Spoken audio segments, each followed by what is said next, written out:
여러분 안녕하세요. 연기가 이렇게 올라가죠. 네, 커피를 막 한 잔 뽑았습니다. 요즘에는 제가 쇼츠를 조금 많이 찍는 편이에요. 주변에 가을의 그런 향이 너무 물씬물씬 풍겨서 좋아서 환경을 좀 많이 찍는 편입니다. 뭐 자연 환경이겠죠, 당연히. 오늘은 제가 어떤 노래 한 곡을 들려드릴게요.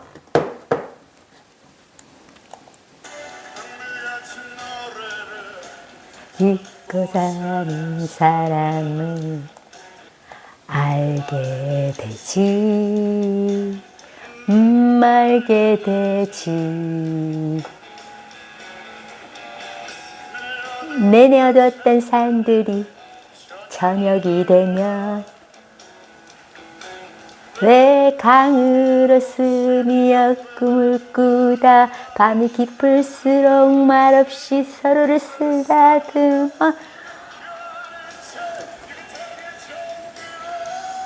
가는지를 네, 사람이 꽃보다 아름다워, 안치환 가수가 불렀던 노래죠. 그런데 여러분들이 혹시 이 작가님을 아세요? 이 작사를 쓰신 저는 우연히 서점에서 이 책을 읽다가 정지원이라는 이 시인을 이제 그림과 시를 같이 쓰시는 분이에요.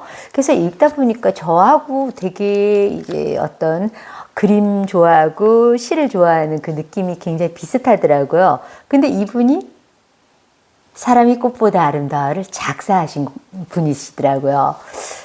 그래서 이 내용이 그림 하나하나를 조금 자신의 생각을 뭐 담아서 이렇게 썼겠지만 되게 재미있게 잘 풀어놨더라고요. 약간 스토리텔러처럼.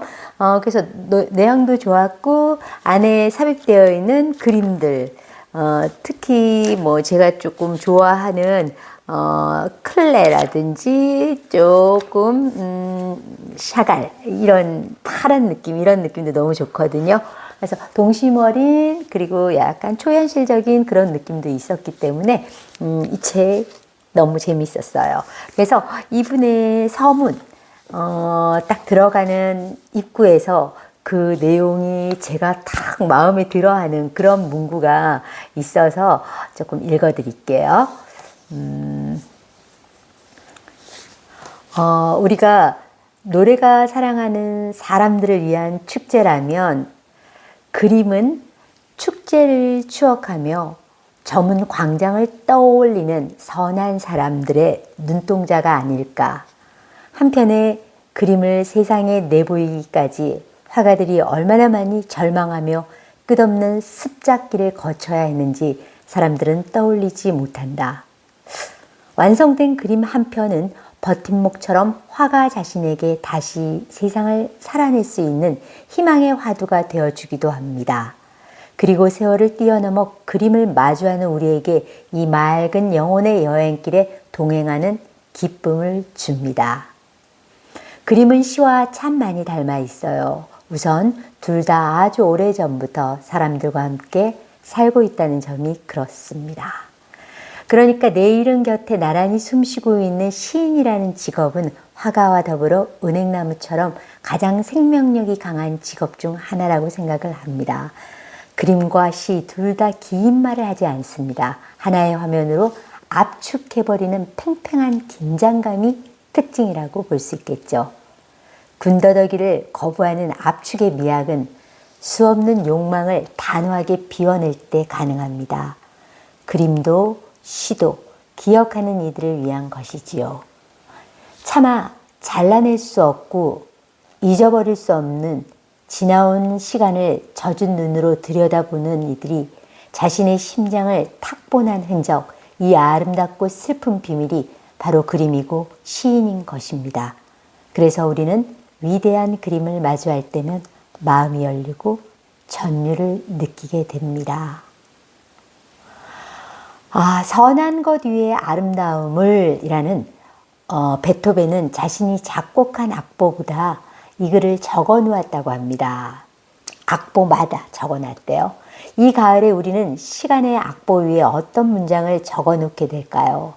한 사람이 한 사람을 만나고 헤어지는 일도 먹고 사는 일도 지금 이 글을 쓰는 순간도 모두 여행이랍니다. 어쩌면 내가 나를 만나는 여행이 가장 힘겨운 여행인지도 모르겠습니다. 그러나 살아있는 한 우리는 그 숱한 종류의 여행을 멈출 수가 없습니다. 낯선 길로 떠나는 여행은 우리 인생처럼 언제나 예측 불허입니다. 언제 어디서 불쑥 우리를 질리게 한 어떤 것들이 툭툭 튀어나올지도 모릅니다. 그러나 미리 겁먹고 주눅들 필요는 없습니다. 우리만 모르고 걸어가는 건 아니지 않나요? 여기 사려 깊은 여행의 스승들이 있습니다. 이분들의 손을 꼭 잡고 걸어가면 눈부신 풍경을 만나게 될 것입니다. 사춘기 때부터 그림을 그리는 내게 다정한 친구였지요. 시는 일이 막막하고 엄살 부리고 싶을 때면 내가 사랑하는 화가들은 자신의 상처를 말없이 보여주었습니다. 그러면 나는 머쓱해서 정신을 차리곤 했지요. 그들은 또한 겸손하고 성실한 스승이었습니다. 통각이 마비된 세상은 위험합니다. 화가들은 내게 고통과 절망을 정면으로 응시하며 세상 속으로 걸어 들어갈 수밖에 없는 예술가의 운명에 대해 들려주기도 했지요. 그래서 이 책은 기억의 어느 부분이 저와 닮아 있는 당신이 위로받기를 바라는 그런 마음에서 시작했습니다. 젊은 날 거리에서 투쟁가를 부르던 당신. 어느 결에 부모가 되어 좀 더 좋은 세상을 아이에게 열어주려고 오늘도 열심히 일하는 당신에게 내가 드리는 작은 꽃다발입니다. 지나온 시간들을 무채색으로 폄하했던 이들을 단호히 거부하며 색색의 빛나는 시간들을 되돌려 받기를 바라는 마음에서 그림 이야기를 쓰게 되었습니다. 당신은 예전에도 아름다웠고 지금도 그렇고 앞으로도 당당하게 살아갈 것입니다. 왜냐하면 당신을 기억하는 우리가 있기 때문입니다. 그림을 보는 일은 세상을 사랑하는 일입니다. 사랑하는 사람들은 눈동자가 빛납니다. 그 빛은 영혼에서 나온다는 나는 그렇게 믿고 있습니다. 화가들의 아름다운 그림과 당신 영혼의 눈동자가 만나는 그 순간 세상은 한 뼘 정도 맑아지지 않을까요? 사람들이 꿈과 사랑을 잃지 않는 한 그림과 시를 찾아 떠나는 여행은 계속될 것입니다. 여러분, 이 책 내용 굉장히 즐겁고 좋습니다. 저는 시간이 조금 없다 보니까 항상 목욕탕에서 조금 많이 읽는 편이거든요. 욕실에서. 그러다 보니까 모든 책들이 죄송한데 이렇게 좀 쭈글쭈글해요.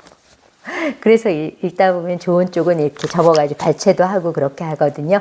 그래서 조금 얌전하게 앉아가지고서는 책을 못 읽어요.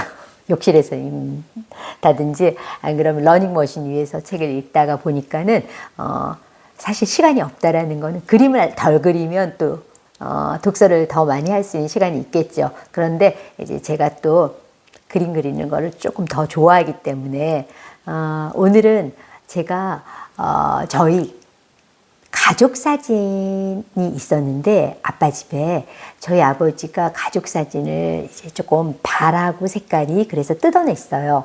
뜯었더니 거기에 보니까는 그냥 합판이 하나 있는 거예요. 액자, 큰 액자, 나무 액자에. 그래서 그 합판 위에 제가 하얀색 젯소칠을 했어요.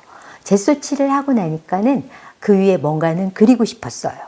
그래서 조금 단순화시킨 그림들, 명암이 없는 아주 단순한 선으로서 구성되어 있는 그림을 하나 그렸답니다. 근데 그 그림을 그리고 나서 오늘 보니까는 너무 그림이 심심하다라는 생각이 드는 거예요. 그래서 오늘 그 단순한 그림 속에 저의 초상화를 그려놓아 보았습니다. 네, 잠시만요.